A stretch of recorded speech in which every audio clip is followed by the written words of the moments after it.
When you hear the name Pinocchio, you might think of Disney's 1940 animated classic, a charming wooden puppet who dreams of becoming a real boy. But the true story of Pinocchio goes much deeper and darker than the cheerful tale we know today. Let's uncover the real origins of this timeless character. The story of Pinocchio began in 1881 when Italian author Carlo Collodi published Le Avventure di Pinocchio, The Adventures of Pinocchio, as a serialized story in a children's magazine. Collodi never intended it to be just a light-hearted fairy tale. Instead, his work was a social commentary on poverty, education, and morality in 19th century Italy. Carlo Collodi was the pen name of Carlo Lorenzini, a writer and journalist born in Florence.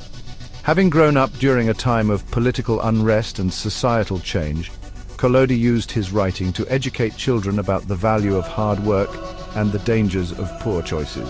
Pinocchio wasn't simply an innocent puppet. He was a mischievous, stubborn, and often selfish character who learned life lessons the hard way. The original Pinocchio was far grittier than the version most of us know. The puppet faces harsh consequences for his actions. For example, when Pinocchio lies, his nose doesn't just grow comically, it becomes a burden, symbolizing the weight of deceit.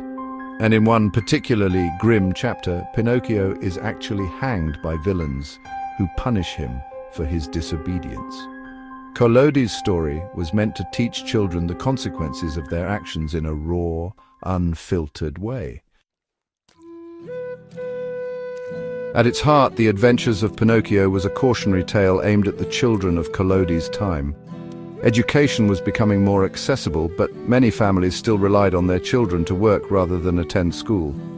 Pinocchio's struggles with school and his temptation to abandon responsibility reflect the challenges faced by working-class families in post-unification Italy. While the story has its dark moments, Collodi weaves in themes of redemption and hope. The blue fairy who guides Pinocchio represents kindness and the transformative power of love.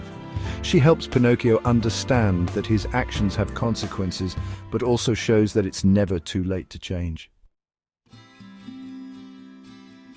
So how did we get from Collodi's gritty morality tale to Disney's heartwarming film? In 1940, Walt Disney adapted Pinocchio for American audiences, softening its darker themes and introducing beloved characters like Jiminy Cricket as Pinocchio's conscience. While Disney's version kept the core message, "Always let your conscience be your guide," it left out much of the story's original harshness.